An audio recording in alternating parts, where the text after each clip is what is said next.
ഉൽപ്പത്തി 10 അധ്യായത്തിൽ നിന്നുള്ള ചെറിയ പ്രസംഗം. പ്രിയരെ, ബുക്ക് ഓഫ് ജെനസിസിന്റെ 10 അധ്യായം പലർക്കും വെറും പേരുകളുടെ പട്ടിക പോലെ തോന്നാം. പക്ഷേ അതിൽ ദൈവത്തിന്റെ വലിയൊരു സന്ദേശമുണ്ട്. നോഹയുടെ പുത്രന്മാരായ ശേം, ഹാം, യാഫത്ത് എന്നിവരിൽ നിന്ന് ഭൂമിയിലെ ജാതികളും രാജ്യങ്ങളും വ്യാപിച്ചു എന്ന് ഈ അധ്യായം പറയുന്നു.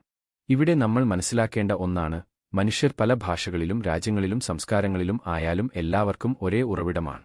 ദൈവം എല്ലാവരുടെയും സൃഷ്ടാവാണ്.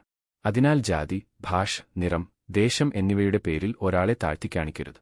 ഈ അധ്യായം നമ്മെ മറ്റൊരു സത്യവും പഠിപ്പിക്കുന്നു. ദൈവത്തിന് ഓരോ തലമുറയോടും ഒരു പദ്ധതി ഉണ്ട്. ചില പേരുകൾ നമ്മൾക്ക് പരിചിതമല്ലെങ്കിലും ദൈവം അവരെ മറന്നിട്ടില്ല. അതുപോലെ തന്നെ നമ്മുടെ ജീവിതവും ദൈവത്തിന്റെ കയ്യിൽ വിലപ്പെട്ടതാണ്. ലോകം നമ്മെ ശ്രദ്ധിക്കാതിരുന്നാലും ദൈവം നമ്മെ അറിയുന്നു. അതുകൊണ്ട് ഇന്നത്തെ സന്ദേശം ഇതാണ്: നമ്മൾ എല്ലാവരും ദൈവത്തിന്റെ കുടുംബത്തിലെ ആളുകളാണ്. ദൈവം ഓരോ ജീവിതത്തിനും ഒരു ലക്ഷ്യം നൽകിയിരിക്കുന്നു.